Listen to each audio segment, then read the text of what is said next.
வாழ்நாளில் உழைக்க முடியாத மாதிரி 2 காலையும் சுட்டு உயிரோடவே பிணமாக்கி அந்த குடும்பத்திற்கு என்ன கொடுத்தாய்? என்ன கொடுத்தாய்? வென்று வருவேன். அதே பனையில கட்டி வச்சு பச்சை மட்டையில வெளுப்ப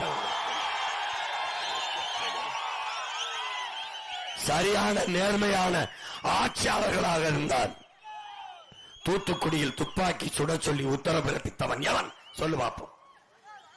பேலிக்ஸ் ஜெரால்டை அடிச்சு கொல்ல சொன்னவன் எவன்?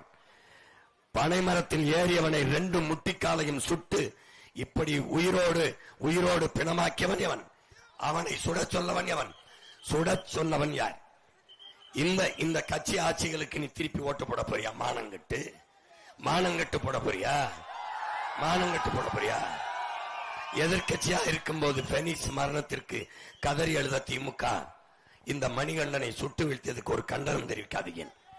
கள்ளச்சாராயம் காட்சி மதுராந்தகத்திலே கள்ளச்சாராயம் காட்சி, மரக்காணத்திலே 19 பேரை கொன்றவனை கள்ளச்சாராயம் காட்சியவனை சுடாத நீ, கள்ளச்சாராயத்தை காட்சி 63 பேரை கொன்ற கள்ளக்குறிச்சியில் சாராங்காட்சியவனை சுடாத நீ, பதநீர் இறக்கினவனை சுடுகிறாய் என்றால் உன்னுடைய நோக்கம் என்ன?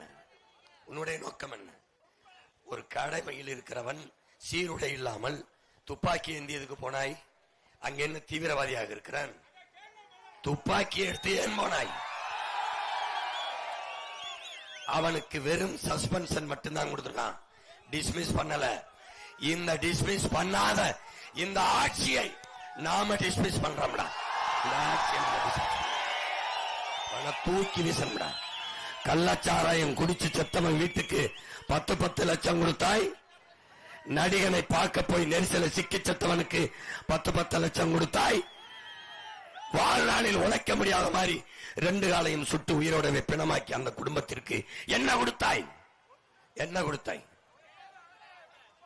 என்ன கொடுத்தாய்? கேட்க எவனுமில்லை என்ற நிலை மாறிவிட்டது. கேட்க ஒரு மான தமிழ் மகன், வீர மகன் இந்த மண்ணில் இருக்க ஒரு பய தப்பிக்க முடியாது.